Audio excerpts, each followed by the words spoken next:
Hi hello നമസ്കാരം. ഏവർക്കും PSC mind ബൂസ്റ്ററിന്റെ അടുത്തൊരു വീഡിയോയിലേക്ക് ഹാർദമായ സ്വാഗതം. SCRT സീരീസിന്റെ അടുത്ത ഭാഗത്തിൽ നമ്മൾ പരിചയപ്പെടുന്നത് 7ാം ക്ലാസ്സിലെ പാഠപുസ്തകം തന്നെ സാമൂഹ്യശാസ്ത്രത്തിന്റെ ഭാഗം 1 നമ്മൾ ഓൾറെഡി മധ്യകാല ഇന്ത്യയുമായി ബന്ധപ്പെട്ട 2 ചാപ്റ്റേഴ്സ് പരിചയപ്പെട്ടു അല്ലെ. അതിൽ മധ്യകാല ഇന്ത്യ എന്നുള്ളത് 1ാമത്തെ ചാപ്റ്റർ, അടുത്തായിട്ട് മധ്യകാല ഇന്ത്യയിലെ സാംസ്കാരിക പ്രസ്ഥാനങ്ങളുമായി ബന്ധപ്പെട്ട കാര്യങ്ങൾ. നമ്മൾ ഇന്നത്തെ ചാപ്റ്ററിലൂടെ പരിചയപ്പെടുന്നത് ഭരണഘടന വഴിയും വഴികാട്ടിയും എന്നുള്ള 3ാമത്തെ ചാപ്റ്ററാണ്. അപ്പൊ നിങ്ങൾക്കറിയാം ഭരണഘടനയുമായി ബന്ധപ്പെട്ട ഒരു ചാപ്റ്ററാണ് ഇവിടെ പ്രതിപാദിക്കുന്നത്. അപ്പൊ ആദ്യം ആ ചാപ്റ്റർ തുടങ്ങുന്നത് മഹാത്മാഗാന്ധിയുടെ ഒരു പിക്ചർ കൊടുത്തൊക്കെയാണ് ചാപ്റ്റർ തുടങ്ങുന്നത്. ചാപ്റ്ററിന്റെ ആദ്യ ഭാഗത്തായിട്ട് ഗാന്ധിജിയുടെ യങ് ഇന്ത്യയിലെ കുറച്ച് വരികൾ ഉദ്ധരിച്ചുകൊണ്ടാണ്.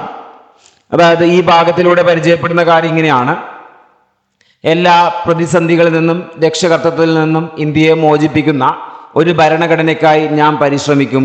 ഏറ്റവും ദരിദ്രരായ മനുഷ്യർക്ക് രാജ്യത്തെ രൂപപ്പെടുത്തുന്നതിൽ കാര്യക്ഷമമായ ശബ്ദമുണ്ടാക്കുകയും രാജ്യം അവരുടേതാണെന്ന് അവർക്ക് തോന്നുകയും ചെയ്യണം. ഉച്ചനീചത്വമില്ലാതെ എല്ലാ സമുദായക്കാരും തികഞ്ഞ സൗഹാർദ്ദത്തോടെ ജീവിക്കുന്ന ഇന്ത്യക്കാണ് എൻ്റെ പരിശ്രമം. തൊട്ടുകൂടായ്മയുടെയും ലഹരി വസ്തുക്കളുടെയും ശാപമില്ലാത്ത ഇന്ത്യ. പുരുഷന്മാരുടെ അവകാശങ്ങൾ അതേപോലെ സ്ത്രീകൾക്കും അനുഭവിക്കാനാകുന്ന ഇന്ത്യ. ഇതൊക്കെയായിരുന്നു ഗാന്ധിജിയുടെ ലക്ഷ്യങ്ങൾ. അദ്ദേഹത്തിൻ്റെ കൃതിയാണ് അല്ലെങ്കിൽ വാരികയാണ് യങ് ഇന്ത്യ എന്ന കാര്യം മനസ്സിലാക്കി വെക്കുക. യങ് ഇന്ത്യയിൽ അദ്ദേഹം 1931 രേഖപ്പെടുത്തിയ വാക്കുകളാണ് നിങ്ങൾക്ക് ഇവിടെ കാണപ്പെടുന്നത്. ഓക്കെ, അവിടെ മനസ്സിലാക്കി വെക്കേണ്ട കാര്യം 1919 മുതൽ 31 വരെ ഗാന്ധിജി പ്രസിദ്ധീകരിച്ച ഒരു മാസിക അല്ലെങ്കിൽ ഇംഗ്ലീഷ് ഭാഷാ വാരികയുടെ പേരാണെന്ത്? Young India. ഓക്കെ, അതിൽ 1931 പ്രസിദ്ധീകരിച്ച വാക്കുകളാണ് ഇവിടെ കാണാൻ പറ്റുന്നത്. കാര്യങ്ങൾ ഇവിടെ മനസ്സിലാക്കി വെക്കേണ്ടത് യങ് ഇന്ത്യ അത് ഒരു വാരിക എന്ന് പറയുന്നത് മഹാത്മാഗാന്ധിജിയുടെയാണ്. ഓക്കെ, നെക്സ്റ്റ് അടുത്തായിട്ട് പാഠഭാഗത്തിന്റെ ആദ്യ ഭാഗത്ത് നമുക്ക് മനസ്സിലാക്കി വെക്കാനുള്ള കുറച്ച് കാര്യങ്ങൾ, ഭരണഘടനയുടെ ആരംഭമൊക്കെയായിട്ട് ബന്ധപ്പെട്ട കാര്യങ്ങൾ.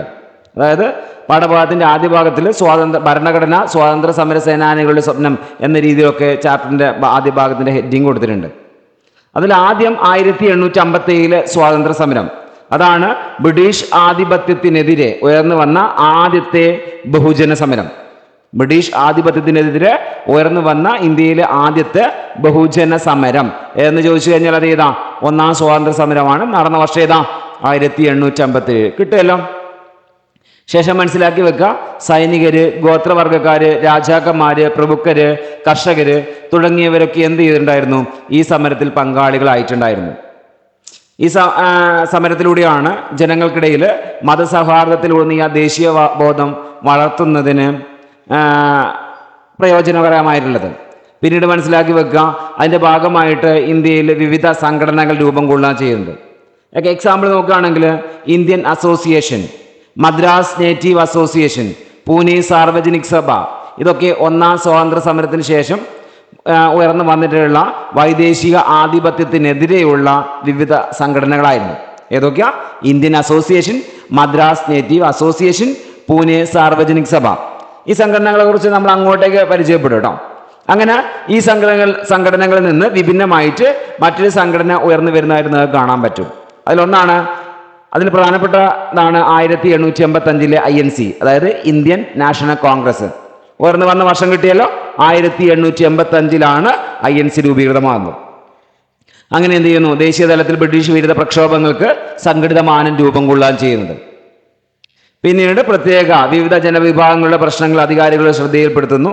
അതേപോലെ തന്നെ ജാതി മത പ്രാദേശിക ചിന്താഗതികൾക്ക് അതീതമായി ജനങ്ങൾക്കിടയിൽ ദേശീയ ബോധം വളർന്നു തുടങ്ങുകയാണ്. ആ രീതിയിലാണ് ഭരണഘടനയുടെ തുടക്കമായിട്ട് നിങ്ങൾ മനസ്സിലാക്കി വെക്കേണ്ടത്. അടുത്ത കാര്യം, നമുക്ക് സ്വാതന്ത്ര്യം കിട്ടിയത് എന്നാണ് നിങ്ങൾക്കറിയാം 1957 ആഗസ്റ്റ് 15 അല്ല. അപ്പൊ ആ രീതിയിൽ സ്വാതന്ത്ര്യം കിട്ടുന്നു. അതിനുശേഷം ഭരണഘടന നിലവിൽ വരുന്ന ഡേറ്റ് ആണെങ്കിൽ 1950 ജനുവരി 26 അല്ല. ഇന്ത്യൻ റിപ്പബ്ലിക് ആവുന്നത് 1950 ജനുവരി 26, സ്വാതന്ത്ര്യം കിട്ടുന്നത് 1947 ആഗസ്റ്റ് 15. അപ്പൊ അതുവരെ ഇന്ത്യയുടെ ഭരണഘടന എന്തായിരുന്നു എന്ന രീതിയിലൊരു ചോദ്യം ഉന്നയിച്ചുകൊണ്ട് ഭരണഘടനയുടെ മുൻഗാമിയെക്കുറിച്ച് നമുക്ക് മനസ്സിലാക്കി വെക്കാനുള്ളൊരു ഭാഗം കൊടുത്തിട്ടുണ്ട്. അവിടെ മനസ്സിലാക്കി വെക്കേണ്ട കാര്യം 1935 ബ്രിട്ടീഷ് ഗവൺമെൻറ് ഇന്ത്യയിൽ പാസ്സാക്കിയ ഒരു നിയമമാണ് government of India act. Okay, അപ്പോൾ ഇന്ത്യ റിപ്പബ്ലിക് ആയി മാറുന്നത് വരെ ഇന്ത്യ പിന്തുടർന്നുണ്ടായിരുന്ന എന്താണ് 935 ഗവൺമെൻറ് ഓഫ് ഇന്ത്യ ആക്ട് എന്നുള്ള നിയമസംഹിതയാണ്. കിട്ടിയല്ലോ. അടുത്ത കാര്യം മനസ്സിലാക്കി വെക്കേണ്ട കാര്യം, ഭരണഘടനയുടെ പല ആശയങ്ങളും വ്യവസ്ഥകളും ഈ നിയമത്തിൽ നിന്നാണ് എടുത്തിരിക്കുന്നത്. അതിനുശേഷം ഭരണഘടന നിലവിൽ വന്നത് 956 ജനുവരി 26 നിങ്ങൾക്ക് മനസ്സിലാക്കി വെക്കുക. അതായത് ഇന്ത്യ റിപ്പബ്ലിക് ആവുന്നത് 1950 ജനുവരി 26. ഓക്കെ, അതേപോലെ തന്നെ നമ്മുടെ ഭരണഘടനയിലെ കുറേ ആശയങ്ങളൊക്കെ എവിടെ നിന്ന് എടുത്തിട്ടുണ്ട്? ഗവൺമെൻറ് ഓഫ് ഇന്ത്യ ആക്ടിൽ നിന്ന് എടുത്തിട്ടുണ്ട്. കാര്യം മനസ്സിലായല്ലോ. അടുത്ത കാര്യം പറയാണ്, നമ്മൾ ആ ഗവൺമെൻറ് ഓഫ് ഇന്ത്യ ആക്ടിൽ നിന്ന് എടുത്തുള്ള കുറച്ച് ആശയങ്ങളും കാര്യങ്ങളൊക്കെ, അല്ലെങ്കിൽ ആ ഗവൺമെൻറ് ഓഫ് ഇന്ത്യ ആക്ടിൻ്റെ സവിശേഷതകൾ എന്തൊക്കെയാണെന്ന് നോക്കാം നമുക്ക്. ഓക്കെ, അതിൽ പറയുന്ന കാര്യം ഇതാണ്: 6 പ്രവിശ്യകളിൽ ദ്വിമണ്ഡല സഭകൾ ഉണ്ടായിരുന്നു. അതേപോലെ തന്നെ 321 വിഭാഗങ്ങളും 10 പട്ടികകളും അതിൻ്റെ അകത്ത് ഉണ്ടായിരുന്നു. ഓക്കെ, 321 വിഭാഗങ്ങൾ, 10 പട്ടിക. 6 പ്രവിശ്യകളിൽ എന്തുണ്ടായിരുന്നു? ദ്വിമണ്ഡല സഭയുണ്ടായിരുന്നു. കേന്ദ്രത്തിലെ ദ്വിമണ്ഡല സഭയുണ്ടായിരുന്നു. കേന്ദ്രത്തിനും അന്നത്തെ പ്രവിശ്യകൾക്കുമായി അധികാരം വിഭജിച്ച് നൽകിയിട്ടുണ്ടായിരുന്നു. പിന്നെ ദുർബല വിഭാഗങ്ങൾ, സ്ത്രീകൾ, തൊഴിലാളികൾ എന്നിവർക്ക് പ്രത്യേക മണ്ഡലങ്ങൾ അനുവദിച്ചിട്ടുണ്ടായിരുന്നു. ഓക്കെ, ഇത്രയും കാര്യങ്ങളായിരുന്നു ഗവൺമെൻറ് ഓഫ് ഇന്ത്യ ആക്ട് 1935 സവിശേഷതകൾ. കിട്ടിയോ? അടുത്ത കാര്യം മനസ്സിലാക്കി വെക്കേണ്ടത് ഭരണഘടനാ നിർമ്മാണത്തിലേക്ക് പോകുന്ന കാര്യങ്ങളാണ് പറയുന്നത്. 1946 അധികാര കൈമാറ്റം ചെയ്യുന്നതിനായിട്ട് ഇന്ത്യയിൽ എന്ത് ചെയ്യാണ്? പ്രത്യേക ഒരു കമ്മീഷൻ വരികയാണ്. അതാണ് ക്യാബിനറ്റ് മിഷൻ. ഓക്കെ, അപ്പോൾ എന്തായിരുന്നു 1946 വന്ന ക്യാബിനറ്റ് മിഷന്റെ പ്രധാന നിർദ്ദേശങ്ങളൊന്ന്? അത് ഭരണഘടനാ നിർമ്മാണമാണ്. ഓക്കെ, അപ്പോൾ ഇന്ത്യക്കായിട്ടുള്ള ഒരു നിയമസംഹിതയാണ് അതിൻ്റെ അകത്തുള്ള പ്രധാനപ്പെട്ട ഒരു നിർദ്ദേശം. അങ്ങനെ ഈ ലക്ഷ്യം മുൻനിർത്തി ഭരണഘടനാ നിയമനിർമ്മാണ സഭ എന്ത് ചെയ്യാണ്? രൂപീകൃതമാകുകയാണ്. അപ്പോൾ ഭരണഘടനാ നിർമ്മാണ സഭ രൂപീകൃതമാകുന്നത് ക്യാബിനറ്റ് മിഷന്റെ അതിൻ്റെ നിർദ്ദേശങ്ങളിൽ ഒന്നിൽ പെട്ടുകൊണ്ടാണ് എന്ത് ചെയ്യുന്നത്? ആ രീതിയിൽ ഭരണഘടന നിർമ്മിക്കുക എന്നുള്ള ലക്ഷ്യത്തോടു കൂടി ഏത് നിയമിക്കുകയാണ്? ഭരണഘടനാ നിർമ്മാണ സഭ രൂപീകൃതമാകുകയാണ് ചെയ്തത്. ശേഷം മനസ്സിലാക്കി വെക്കേണ്ട കാര്യങ്ങൾ, ഭരണഘടനാ നിർമ്മാണ സഭയുടെ സവിശേഷതകൾ. അതിൻ്റെ ആദ്യ സമ്മേളനം ചേർന്നത് ഇമ്പോർട്ടൻ്റ് ആണ്, എപ്പോഴും PSC ആവർത്തിക്കുന്ന കാര്യം. 1946 ഡിസംബർ 9. 1946 ഡിസംബർ 9 ആദ്യ സമ്മേളനം ചേർന്നിട്ടുള്ളത്. അങ്ങനെയാണെങ്കിൽ ആ നിയമനിർമ്മാണ സഭയുടെ കാലയളവ് അല്ല നിയമനിർമ്മാണ കാലയളവ് ചോദിച്ചു കഴിഞ്ഞാൽ 2 വർഷം 11 മാസം 17 ദിവസം. ഓക്കെ, 2 വർഷം 11 മാസം 17 ദിവസം എടുത്തുകൊണ്ടാണ് നിയമനിർമ്മാണ സഭ ഭരണഘടന നിർമ്മിക്കുന്നത്. പിന്നെ അടുത്തായിട്ട് മനസ്സിലാക്കി വെക്കുക, ഡ്രാഫ്റ്റിംഗ് കമ്മിറ്റി. ഡ്രാഫ്റ്റിംഗ് കമ്മിറ്റിയുടെ ചെയർമാൻ അതാണ് ഡോക്ടർ BR അംബേദ്കർ. ഡ്രാഫ്റ്റിംഗ് കമ്മിറ്റിയുടെ ചെയർമാൻ ആരാണ്? Doctor BR Ambedkar. അതേപോലെ തന്നെ മനസ്സിലാക്കി വെക്കേണ്ട കാര്യം, ഡോക്ടർ രാജേന്ദ്ര പ്രസാദ് ആയിരുന്നു തെരഞ്ഞെടുക്കപ്പെട്ട സ്ഥിരം അധ്യക്ഷൻ. അല്ലെങ്കിൽ ഭരണഘടനാ നിർമ്മാണ സഭയുടെ അധ്യക്ഷൻ ആരായിരുന്നു ചോദിച്ചു കഴിഞ്ഞാൽ ഡോക്ടർ രാജേന്ദ്ര പ്രസാദ്. ഡ്രാഫ്റ്റിംഗ് കമ്മിറ്റിയുടെ ചെയർമാൻ ആണെങ്കിൽ ഡോക്ടർ BR അംബേദ്കർ. അതേപോലെ തന്നെ മനസ്സിലാക്കി വെക്കുക, 1949 നവംബർ 26 എന്ത് ചെയ്യുന്നത്? ഭരണഘടന അംഗീകരിക്കുന്നത് അല്ലെങ്കിൽ ഒപ്പുവെക്കുന്നത്. അങ്ങനെയാണെങ്കിൽ ആ നവംബർ 26 നമുക്ക് നിയമദിനമായിട്ട് പറയാൻ പറ്റും അല്ലെ? 1949 നവംബർ 29 എന്ത് ചെയ്യുന്നത്? ഭരണഘടന അംഗീകരിച്ച് ഒപ്പുവെക്കുന്നത്. പിന്നീട് ഇന്ത്യ റിപ്പബ്ലിക് ആവുന്നത് അല്ലെങ്കിൽ നിലവിൽ വന്നത്, ഭരണഘടന നിലവിൽ വന്നത് 1950 ജനുവരി 26. ഇത്രയും കാര്യങ്ങൾ ഈ ഭാഗത്തിലൂടെ മനസ്സിലാക്കി എടുക്കാൻ പറ്റൂ. പ്രധാനപ്പെട്ട ഈ സവിശേഷതകളൊന്ന് മനസ്സിലാക്കി വെച്ചോളണേ. ശേഷം മനസ്സിലാക്കി വെക്കുക, ഡോക്ടർ BR അംബേദ്കറുമായിട്ട് ബന്ധപ്പെട്ട കുറച്ച് വസ്തുതകൾ ഈ ഭാഗത്ത് കൊടുത്തിട്ടുണ്ട്. ഓക്കെ, അതായത് കുറ്റമറ്റ ഭരണഘടനയ്ക്കായിട്ട് വേണ്ടിയിട്ട് ഡോക്ടർ BR അംബേദ്കർ ചെയ്ത കാര്യങ്ങൾ എന്തൊക്കെയാണെന്നുള്ളത്. അതായത് നമ്മുടെ ഭരണഘടന ലോകത്തിലെ ഏറ്റവും മികച്ച ഒന്നാകണം എന്ന ആഗ്രഹം തയ്യാറാക്കാൻ നിയോഗിക്കപ്പെട്ട ഭരണഘടനാ നിയമനിർമ്മാണ സഭയ്ക്ക് ഉണ്ടായിരുന്നു. അങ്ങനെ എന്ത് ചെയ്യാണ്? നമ്മുടെ ഭരണഘടനയുടെ മുഖ്യശില്പിയായ ഡോക്ടർ BR അംബേദ്കർ 60ഓളം രാജ്യങ്ങളിലെ ഭരണഘടനകൾ വിശദ പഠനത്തിന് വിധേയമാക്കുക ചെയ്യുന്നത്. അങ്ങനെ വിവിധ രാജ്യങ്ങളുടെ ഭരണഘടനകൾ പഠിച്ചുകൊണ്ടാണ് നമ്മളുടെ ഭരണഘടന രൂപം കൊണ്ടിട്ടുള്ളത്. അങ്ങനെ മറ്റു രാജ്യങ്ങളിലെ ഭരണഘടനയുടെ നല്ല വശങ്ങൾ എന്ത് ചെയ്തിട്ടുണ്ട്, നമ്മുടെ ഭരണഘടനയിലേക്ക് സ്വീകരിച്ചിട്ടുണ്ട്. അങ്ങനെ ഇന്ത്യക്കുള്ള വൈവിധ്യം, ചരിത്ര പാരമ്പര്യം, സംസ്കാരം തുടങ്ങിയ കാര്യങ്ങൾക്ക് കൂടി പരിഗണിച്ചാണ് വിദേശ ഭരണഘടനകളിൽ നിന്ന് ആശയങ്ങൾ നാം സ്വീകരിച്ചിട്ടുള്ളത്. അപ്പോൾ നമുക്ക് പല രാജ്യങ്ങളിൽ നിന്ന് പല സംഭാവനകൾ പല നല്ല വശങ്ങൾ നമ്മുടെ ഭരണഘടനയിലേക്ക് നമ്മൾ ഉൾപ്പെടുത്തിയിട്ടുണ്ട്. ആ കാര്യങ്ങളൊക്കെ നമുക്ക് അങ്ങോട്ടേ പഠിക്കാനുണ്ട്. ഓക്കെ, അത്രയും കാര്യങ്ങൾ നമ്മളിവിടെ മനസ്സിലാക്കി വെക്കുന്നു. 60ഓളം രാജ്യങ്ങളിലെ ഭരണഘടനയിൽ എന്ത് ചെയ്തിട്ടുണ്ട്, വിശദ പഠനത്തിന് വേണ്ടിയിട്ട് വിധേയമാക്കിയിട്ടുണ്ട്. കിട്ടിയല്ലോ. അടുത്ത കാര്യം, നമ്മുടെ ഭരണഘടനയുടെ സവിശേഷതകൾ നോക്കുകയാണെങ്കിൽ നമ്മൾ ആദ്യം തന്നെ മനസ്സിലാക്കി വെക്കേണ്ട കാര്യം, ഭരണഘടന നിലവിൽ വന്ന ഡേറ്റ് പറയുന്നുണ്ട് 1950 ജനുവരി 26-നാണ്. അതേപോലെ തന്നെ ലോകത്തിലെ ഏറ്റവും വലിയ എഴുതപ്പെട്ട ഭരണഘടന, ലോകത്തിലെ ഏറ്റവും വലിയ എഴുതപ്പെട്ട ഭരണഘടന ഏതെല്ലാം, ഇന്ത്യയുടേതാണ് അല്ല. പക്ഷെ അടുത്തായിട്ട് ഭരണഘടനയുടെ ഭാഗമായിട്ട് ഭരണഘടന നിലവിൽ വരുന്ന സമയത്ത് 22 ഭാഗങ്ങളുണ്ടായിരുന്നു, 395 അനുച്ഛേദങ്ങളുണ്ട്, 8 പട്ടികകളുണ്ട്. നിലവിൽ ഇതിൻ്റെ എണ്ണങ്ങളൊക്കെ മാറിയിട്ടുണ്ട്. 450 മുകളിൽ അനുച്ഛേദങ്ങളും 25 ഭാഗങ്ങളും 12 പട്ടികളൊക്കെയാണ് നിലവിലുള്ളത്. അപ്പോൾ അത്രയും കാര്യങ്ങളൊക്കെ നമ്മൾ എന്ത് ചെയ്യും, ഉയർന്ന ക്ലാസ്സുകൾ പരിചയപ്പെടും. ഇപ്പം ഇത്രയും കാര്യം മനസ്സിലാക്കി വെക്കുക. നിലവിൽ വരുന്ന സമയത്ത് 22 ഭാഗങ്ങൾ, 395 അനുച്ഛേദങ്ങൾ, 8 പട്ടികകളാണെന്ന് മനസ്സിലാക്കി വെച്ചോളാം. പിന്നെ മറ്റ് സവിശേഷതകൾ നോക്കുകയാണെങ്കിൽ നമ്മുടെ ഒന്നാമതായിട്ട് മനസ്സിലാക്കി വെക്കേണ്ടത് പാർലമെന്ററി ജനാധിപത്യ ഭരണമാണ് മനസ്സിലാക്കി വെക്കേണ്ടത്. അതായത് നമ്മുടെ രാജ്യത്തെ ഭരണാധികാരികൾ നമ്മൾ എന്ത് ചെയ്യാണ്, നിയമനിർമ്മാണ സഭകൾ നിയന്ത്രിക്കുന്നുണ്ട് അല്ല, അതിനെയാണ് പാർലമെന്ററി ജനാധിപത്യ ഭരണം എന്ന് പറയുന്നത്. അതേപോലെ തന്നെ ജനങ്ങളുടെ പരമാധികാരമുണ്ട് അല്ല, രാഷ്ട്രത്തിന്റെ എല്ലാ അധികാരങ്ങളും ഉത്ഭവിക്കുന്നത് ജനങ്ങളിൽ നിന്നാണ് എന്നുള്ള കാര്യം മനസ്സിലാക്കി വെച്ചോളാം. അതേപോലെ തന്നെ അടുത്ത കാര്യങ്ങൾ മൗലിക അവകാശങ്ങൾ അല്ല, നമ്മുടെ ഭരണഘടനയുടെ ഒരു സവിശേഷതയാണ് മൗലിക അവകാശങ്ങൾ. ഓരോ വ്യക്തിക്കും രാഷ്ട്രം ഒരു ഉറപ്പ് വരുത്തേണ്ട ചില അടിസ്ഥാന അവകാശങ്ങളെ കുറിച്ച് ഭരണഘടന പരാമർശിക്കുന്നുണ്ട് അല്ലെ. അങ്ങോട്ട് പരിചയപ്പെടാം നമുക്ക്. അതേപോലെ തന്നെ മൗലിക കടമകൾ അല്ലെ, ഓരോ വ്യക്തിയും രാഷ്ട്രത്തോടും സമൂഹത്തോടും പാലിക്കേണ്ട ഉത്തരവാദിത്തങ്ങൾ, കടമകൾ, ഓക്കെ, അത് ഏതൊക്കെയാണെന്നുള്ളത് ഭരണഘടനയെ പ്രതിപാദിക്കുന്നുണ്ട്. ഇതേപോലെ തന്നെ മനസ്സിലാക്കി വെക്കേണ്ട കാര്യം മാർഗനിർദ്ദേശക തത്വങ്ങളാണ്. മാർഗനിർദ്ദേശക തത്വങ്ങൾ എന്ന് പറയുമ്പോൾ അങ്ങനെ ഒരു ഭാഗവും നമ്മളെ ഭരണഘടനയിലുണ്ട്. അതായത് സാമൂഹിക സാമ്പത്തിക അവകാശങ്ങൾ ഉറപ്പുവരുത്തുന്നതിനായി രാഷ്ട്രത്തിന് നൽകിയിരിക്കുന്ന നിർദ്ദേശങ്ങളാണ് എന്ത്, മാർഗനിർദ്ദേശക തത്വങ്ങൾ. ഓക്കെ, മറ്റൊരു സവിശേഷത അത്. അതേപോലെ തന്നെ മറ്റൊരു സവിശേഷത നിയമ വാഴ്ച. എല്ലാ പൗരനും നിയമത്തിന് വിധേയരാണ്, ആരും നിയമത്തിന് അതീതരല്ല എന്ന് പറയുന്നതാണ് ഏത്, നിയമ വാഴ്ച എന്ന് പറയുന്നത്.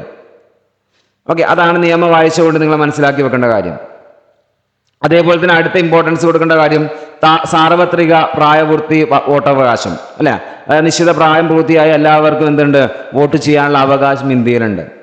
അതേപോലെ തന്നെ സ്വതന്ത്രവും നിഷ്പക്ഷവുമായ നീതിന്യായ വ്യവസ്ഥ, അതായത് നിയമനിർമ്മാണ കാര്യനിർവഹണ വിഭാഗങ്ങളിൽ നിന്നും സ്വതന്ത്രമാക്കപ്പെട്ട കോടതി സംവിധാനം ഇന്ത്യയിലുണ്ട്.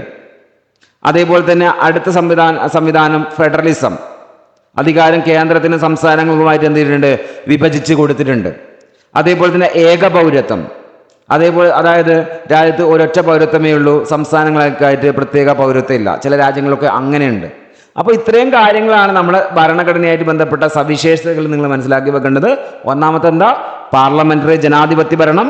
അടുത്തായിട്ട് ജനങ്ങളുടെ പരമാധികാരം. അടുത്തായിട്ട് മാർഗനിർദ്ദേശക തത്വങ്ങളുണ്ട്, നിയമവാഴ്ചയുണ്ട്, സാർവത്രിക പ്രായപൂർത്തി വോട്ടവകാശമുണ്ട്, സ്വതന്ത്ര നിഷ്പക്ഷമായ നീതിന്യായ വ്യവസ്ഥയുണ്ട്, ഫെഡറലിസം ഉണ്ട്, അതേപോലെ ഏകപൗരത്വമാണ്. ഇത്രയും കാര്യങ്ങളാണ് നമ്മുടെ ഭരണഘടനയിലെ സവിശേഷതയായിട്ട് നിങ്ങൾ മനസ്സിലാക്കി വെക്കേണ്ടത്. അതിൽ നിങ്ങൾ മനസ്സിലാക്കി വെക്കേണ്ട കുറച്ച് പോയിന്റ്സുകൾ. എന്താണ് ഫെഡറലിസം എന്ന് പറഞ്ഞാൽ എന്താ, കേന്ദ്രത്തിനും സംസ്ഥാനങ്ങൾക്കും അധികാരം എന്ത് ചെയ്യാണ്, വിഭജിച്ച് കൊടുത്ത സംവിധാനത്തെയാണ് ഫെഡറലിസം എന്ന് പറയുന്നത്. ഏകപൗരത്വം എന്താണെന്ന് നിങ്ങൾക്ക് കിട്ടും. പിന്നെ സാർവത്രിക പ്രായപൂർത്തി വോട്ടവകാശം, ഓക്കെ, നിശ്ചിത പ്രായത്തിൻ്റെ അടിസ്ഥാനത്തിൽ എന്ത് ചെയ്യുന്നു, വോട്ട് ചെയ്യാനുള്ള അവകാശം കൊടുക്കുകയാണ്. പിന്നെ അടുത്ത കാര്യം ഇമ്പോർട്ടൻസ് കൊടുക്കേണ്ടത് നിയമവാഴ്ച. നിയമത്തിന് മുന്നിൽ എല്ലാവരും തുല്യരാണ്, അല്ലെങ്കിൽ എല്ലാവരും വിധേയരാണ്, ആരും നിയമത്തിന് അതീതരല്ല എന്ന് പറയുന്ന കാര്യം. ഓക്കെ, അതേപോലെ തന്നെ മൗലിക കടമകൾ, മൗലിക അവകാശങ്ങളൊക്കെ നമുക്ക് എന്തായാലും ഡീറ്റെയിൽ ആയിട്ട് പഠിക്കാനുണ്ട്. ജനങ്ങളുടെ പരമാധികാരമുണ്ട്. ആ രീതിയിലുള്ള കാര്യങ്ങളൊക്കെയാണ് നമ്മുടെ ഭരണഘടനയുടെ സവിശേഷതകളായിട്ട് മനസ്സിലാക്കി വെക്കേണ്ടത്. കിട്ടിയോ? അടുത്ത കാര്യം കുറച്ച് നിയമങ്ങളെ കുറിച്ചൊന്ന് പരിചയപ്പെടുകയാണ്. അതായത് ഭരണഘടനയുടെ കീഴിൽ രൂപം കൊണ്ടിട്ടുള്ള കുറച്ച് നിയമങ്ങളിൽ ഒന്നാണ് ആദ്യം തന്നെ പോക്സോ ആക്ട് 2012. 2012 കുട്ടികളെ ലൈംഗിക കുറ്റകൃത്യങ്ങളിൽ നിന്നും കുട്ടികളെ സംരക്ഷിക്കുന്നതിനുള്ള നിയമം. ഓക്കെ, കുട്ടികൾക്കെതിരെയുള്ള ലൈംഗിക കുറ്റകൃത്യങ്ങൾക്കെതിരെയുള്ള നിയമമാണ് ഇത് പോക്സോ ആക്ട് 2012. രൂപം കൊണ്ട വർഷം മനസ്സിലാക്കി വെക്കുക, 2012. ഓക്കെ, വർഷത്തിന് ഇമ്പോർട്ടൻസ് കൊടുക്കണം. പോക്സോ വന്ന വർഷം 2012. അതായത് മനസ്സിലാക്കി വെക്കേണ്ടത് 1989 കുട്ടികളുടെ അവകാശ ഉടമ്പടി ലക്ഷ്യം വെക്കുകയാണ് ഇത്. അതായത് 1989 എന്തുണ്ടായിരുന്നു? UN ഒരു അവകാശ ഉടമ്പടിയൊക്കെ കൊണ്ടുവന്നിട്ടുണ്ടായിരുന്നു. അത് തുടർന്നാണ് ഏത് രൂപം കൊള്ളുന്നത്? പോക്സോ ആക്ട് ഒക്കെ ഇന്ത്യയിൽ രൂപം കൊള്ളുന്നത്. ഓക്കെ, ആ രീതിയിലുള്ള നിയമം ഒന്ന് മനസ്സിലാക്കി വെക്കുക. പിന്നെ ഇതെന്തിനു വേണ്ടിയിട്ടാ? കുട്ടികൾക്ക് നേരെ നടക്കുന്ന ലൈംഗിക അതിക്രമങ്ങൾ തടയാൻ വേണ്ടിയിട്ടാണ് എന്നുള്ള കാര്യം മനസ്സിലാക്കി വെച്ചുള്ള. അതേപോലെ തന്നെ അവർക്ക് കുറ്റവാളികൾക്ക് തക്കമായിട്ടുള്ള ശിക്ഷ ഉറപ്പാക്കാൻ വേണ്ടിയിട്ടുള്ള നിയമമാണ് ഏത്? പോക്സോ ആക്ട് എന്ന് മനസ്സിലാക്കി വെച്ചോളണം. അതേപോലെ തന്നെ ഇന്ത്യൻ ഭരണഘടന ഉറപ്പു നൽകുന്ന ലിംഗഭേദമില്ലാതെ നടപ്പിലാക്കുന്നതും ബാലസൗഹൃദ നടപടികൾ ഉൾക്കൊള്ളിച്ചും നിലവിൽ വന്ന നിയമമാണ് ഏത്? POCSO act 2012. ഫുൾ ഫോം എന്ന് മനസ്സിലാക്കി വെക്കുക, protection of children from sexual offence act 2012. Okay, അപ്പം പോക്സോ ആക്ട് പ്രകാരം ഒരു കുട്ടി എന്ന് പറയുന്നത് 18 വയസ്സിന് താഴെയുള്ള വ്യക്തികളെയാണെന്ന് പറയുന്നത് കുട്ടിയായിട്ട് പരിഗണിക്കുന്നത്. ഒരു പക്ഷെ അങ്ങനെ ചോദിക്കാം, പോക്സോ ആക്ട് പ്രകാരം കുട്ടിയായി പരിഗണിക്കുന്ന പ്രായം അത് 18 വയസ്സാണെന്നുള്ള കാര്യം മനസ്സിലാക്കി വെച്ചുള്ള. ഇമ്പോർട്ടൻ്റ് ആണ്, പ്രാധാന്യം കൊടുത്തോളണം. ഓക്കെ, അടുത്ത കാര്യം മനസ്സിലാക്കി വെക്കേണ്ടത് പോക്സോ ആക്ടിലൂടെ എന്തൊക്കെയാണ് നമ്മൾ ഉദ്ദേശിക്കുന്നത് എന്നുള്ള കാര്യം. ഭയരഹിതവും സുരക്ഷിതവുമായ സമൂഹത്തിൽ ജീവിക്കുവാൻ ഓരോ കുട്ടിക്കും അവകാശമുണ്ട്. അസ്വസ്ഥത ഉളവാക്കുന്നത് സുരക്ഷിതമല്ലാത്ത സ്പർശനം, നോട്ടം, പ്രവൃത്തി മുതലായവ ഏത് വ്യക്തിയിൽ നിന്നുണ്ടായാലും അവ തിരിച്ചറിയുവാൻ കഴിയണം. ഇത്തരം പ്രവൃത്തികളോട് അരുത് എന്ന് പറയാനും അകറ്റി നിർത്താനും അധികാരികളോട് പരാതിപ്പെടാനും ശ്രദ്ധ പുലർത്തണം. ഓക്കെ, അതൊക്കെയാണ് ഈ പോക്സോ ആക്ടിന്റെ ലക്ഷ്യം എന്ന് പറയുന്നത്. ഇനി അടുത്തായിട്ട് ഈ ലൈംഗിക അതിക്രമ കേസുകൾ ഉണ്ടായാൽ അവ റിപ്പോർട്ട് ചെയ്യേണ്ടതാണ്. ഓക്കെ, അങ്ങനെ പറയുന്ന ഒരു സെക്ഷൻ ഉണ്ട് പോക്സോ ആക്ടിൽ, അതാണ് സെക്ഷൻ 19. അല്ലെങ്കിൽ പോക്സോ ആക്ടിലെ ഏത് സെക്ഷൻ പ്രകാരമാണ് ലൈംഗികാതിക്രമ കേസുകൾ റിപ്പോർട്ട് ചെയ്യേണ്ടതെന്ന് ചോദിച്ചു കഴിഞ്ഞാൽ സെക്ഷൻ 19 പ്രകാരമാണെന്ന് മനസ്സിലാക്കി വെക്കാം.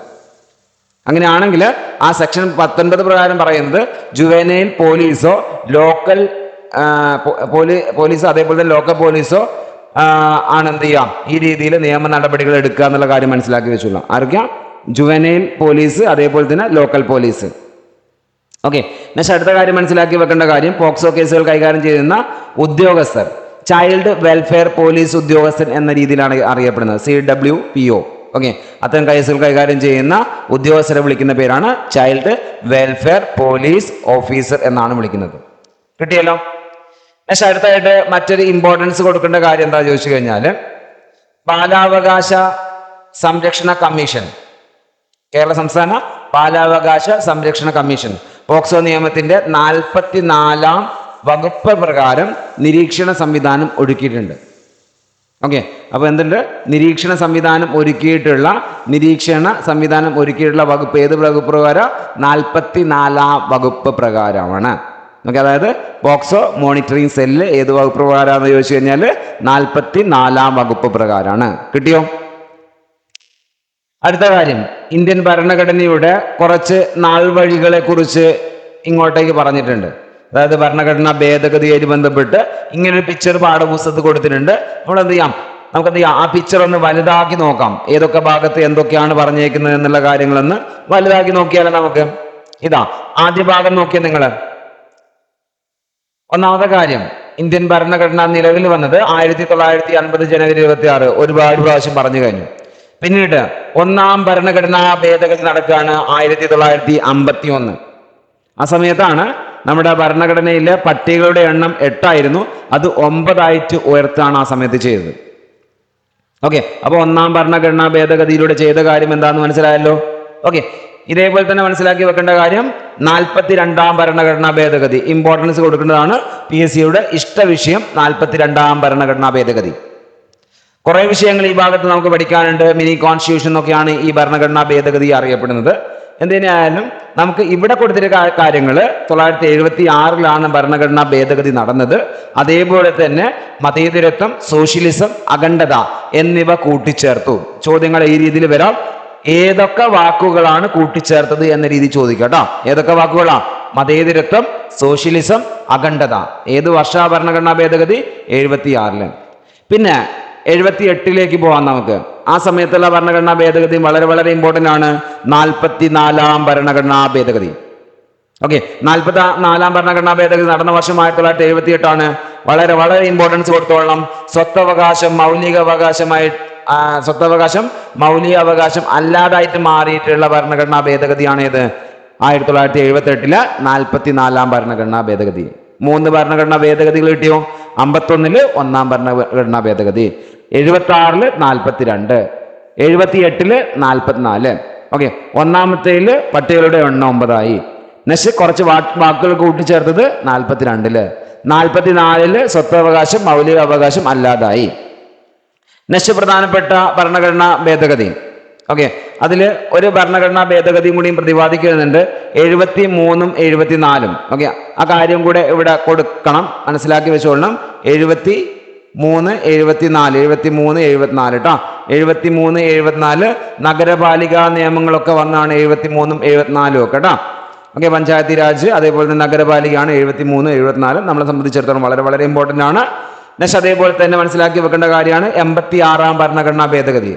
വർഷം മനസ്സിലാക്കി വെച്ചുള്ള 2002 വിദ്യാഭ്യാസം മൗലികാവകാശമാക്കിക്കൊണ്ട് ആ ഭരണഘടനാ ഭേദഗതി വരുന്നത്. ശേഷം 101 ഭരണഘടനാ ഭേദഗതി വളരെ വളരെ ഇമ്പോർട്ടന്റ് 2016 GST, അതായത് ചരക്ക് സേവന നികുതി, ഗുഡ്സ് ആൻഡ് സർവീസ് ടാക്സ്.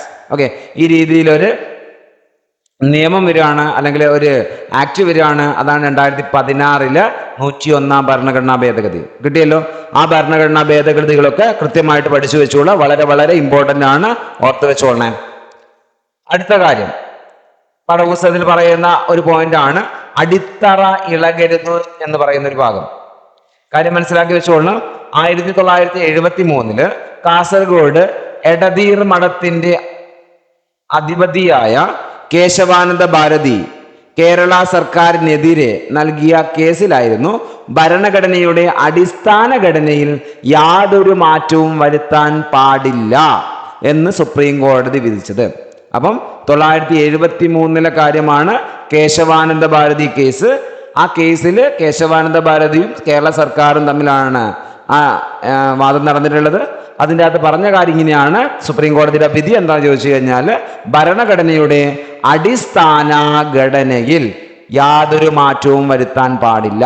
അതാണ് 1971 73 കേശവാനന്ദ ഭാരതി കേസ്. കിട്ടിയോ? ഓർത്ത് വെച്ചോളണം. PSCയുടെ ഇഷ്ട വിഷയമാണ് Kesavananda Bharati case. Okay, importance കൊടുത്തോളണം. സ്ഥിരം ആവർത്തിത ചോദ്യം. അടുത്ത കാര്യം 86 ഭരണഘടനാ ഭേദഗതിയെ കുറിച്ചൊന്ന് മനസ്സിലാക്കി വെക്കണം ഇവിടെ. ഓക്കെ, വളരെ വളരെ ഇമ്പോർട്ടൻ്റ് ആണ്. വിദ്യാഭ്യാസം മൗലിക അവകാശം എന്ന് പറഞ്ഞുകൊണ്ടൊരു ഹെഡിങ് ആണ് കൊടുത്തിട്ടുള്ളത്. വിദ്യാഭ്യാസം മൗലികാവകാശമാക്കപ്പെട്ടത് 86 ഭരണഘടനാ ഭേദഗതി പ്രകാരമാണ്. നടന്ന വർഷം 2002 86 ഭരണഘടനാ ഭേദഗതി നടക്കുന്നത്. അതിൽ ചെയ്ത കാര്യം ഇതാണ്.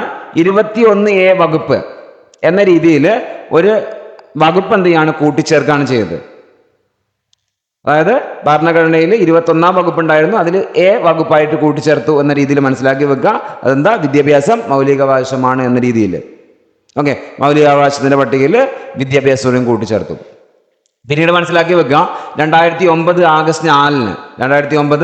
ആഗസ്റ്റ് 4 നിലവിൽ വന്ന നിയമം, അതാണ് വിദ്യാഭ്യാസ അവകാശ നിയമം 2009. എപ്പോഴാണ് വന്നത്? 2009 ആഗസ്റ്റ് 4. സംഭവം അതിൻ്റെ അകത്ത് 6 മുതൽ 14 വയസ്സ് വരെയുള്ള പ്രായമുള്ള എല്ലാ കുട്ടികൾക്കും സൗജന്യവും നിർബന്ധിതവുമായ വിദ്യാഭ്യാസം ഉറപ്പുവരുത്തണമെന്നാണ് പ്രസ്തുത നിയമം പറയുന്നത്. ഈ കാര്യങ്ങളാണ് ഈ ഭാഗത്തിലൂടെ നിങ്ങൾ മനസ്സിലാക്കി വെക്കേണ്ടത്. 86 ഭരണഘടനാ ഭേദഗതി 2002. പിന്നെ അടുത്തായിട്ട് വിദ്യാഭ്യാസ അവകാശ നിയമം 2009 ആഗസ്റ്റ് 4. അതിൻ്റെ അകത്ത് പറയുന്നത് 6 മുതൽ 14 വയസ്സ് വരെയുള്ള കുട്ടികൾക്കാണ് സൗജന്യവും നിർബന്ധിതമായ വിദ്യാഭ്യാസം നൽകണമെന്ന് പറയുന്നത്. സിമ്പിൾ അല്ലേ? അടുത്ത കാര്യം ചെറു ഭരണഘടന. ഞാൻ നേരത്തെ സൂചിപ്പിച്ചു, അതായത് മിനി കോൺസ്റ്റിറ്റ്യൂഷൻ എന്ന് പറയുന്ന ഒരു ഭാഗം അല്ല. 1976 എന്ത് ചെയ്യാണ് 42ാം ഭരണഘടനാ ഭേദഗതി നടക്കുകയാണ്. അങ്ങനെയാണെങ്കിൽ ആ സമയത്ത് കൂട്ടിച്ചേർത്ത വാക്കുകൾ ഏതൊക്കെയാ? മതേതരത്വം, സോഷ്യലിസം, അഖണ്ഡത എന്നീ വാക്കുകളാണ് കൂട്ടിച്ചേർത്തുള്ളത്. അതേപോലെ തന്നെ ധാരാളം ഭേദഗതികൾ ഈ സമയത്ത് നടക്കുന്നുണ്ട്. അതിൽ കൂട്ടിച്ചേർത്ത 3 ടേമുകൾ മനസ്സിലാക്കി വെക്കുക: മതേതരത്വം, സോഷ്യലിസം, അഖണ്ഡത. ഓക്കെ. പിന്നെ അടുത്തായിട്ട് ഭരണഘടനയിൽ വേറെയും ചില മാറ്റങ്ങൾ ഈ ഭേദഗതിയിലൂടെ വരുത്തിയിരിക്കുന്നുണ്ട്. അതേപോലെ തന്നെ സുപ്രധാനമായ നിരവധി മാറ്റങ്ങൾ വരുത്തിയതിനാൽ ഈ ഭേദഗതിയെ വിളിക്കുന്ന പേരാണ് ചെറു ഭരണഘടന, അല്ലെങ്കിൽ മിനി കോൺസ്റ്റിറ്റ്യൂഷൻ എന്ന രീതിയിൽ അറിയപ്പെടുന്നതാണിത്. ഓക്കെ. അപ്പം ഇത്രയും കാര്യങ്ങളാണ് ഈ ചാപ്റ്ററിൽ നമുക്ക് പരിചയപ്പെടാനുള്ളത്. വളരെ വളരെ ഇമ്പോർട്ടൻ്റ് ആയിട്ടുള്ള ചാപ്റ്ററാണ്. ഭരണഘടനയായിട്ട് ബന്ധപ്പെട്ട് ഒരുപാട് ഭാഗങ്ങൾ, ചോദ്യങ്ങളൊക്കെ ഈ ഭാഗത്ത് നിന്ന് ചോദിക്കാറുണ്ട്. ഇമ്പോർട്ടൻസ് കൊടുത്തോളണം. ഓരോ ഭാഗങ്ങളും വീണ്ടും വീണ്ടും ആവർത്തിക്കുന്ന ഭാഗങ്ങളാണ്. ഇതിൻ്റെ എക്സ്ട്രാ പോയിന്റ്സ് ഒക്കെ നമ്മൾ ഉയർന്ന ചാപ്റ്റേഴ്സ് പഠിക്കും. അതേപോലെ തന്നെ കൃത്യമായിട്ട് അടുത്ത ചാപ്റ്റേഴ്സിലേക്ക് നമുക്ക് ഡീറ്റെയിൽ ആയിട്ട് കടന്നു ചെല്ലണം. അപ്പം അനീതിയിൽ നിന്ന് നീതിയിലേക്ക് എന്നുള്ള ചാപ്റ്ററുമായിട്ട് നമുക്ക് അടുത്ത ക്ലാസ് കാണാം. ഓക്കെ. അപ്പം വീഡിയോ മറ്റുള്ളവരിലേക്ക് എത്തിക്കാൻ വേണ്ടിയിട്ട് ഒന്ന് ഷെയർ ചെയ്യുക. അതേപോലെ തന്നെ വീഡിയോ ഇഷ്ടപ്പെട്ടെങ്കിൽ ലൈക്ക് ചെയ്യുക. അതേപോലെ നിങ്ങളുടെ അഭിപ്രായങ്ങളൊന്ന് കമൻറ്റ് ചെയ്ത് അറിയിക്കുക. Okay, thank you. നമുക്ക് ഇന്നത്തെ വീഡിയോ ഇവിടെ വൈൻഡപ്പ് ചെയ്യാം. ഓക്കെ.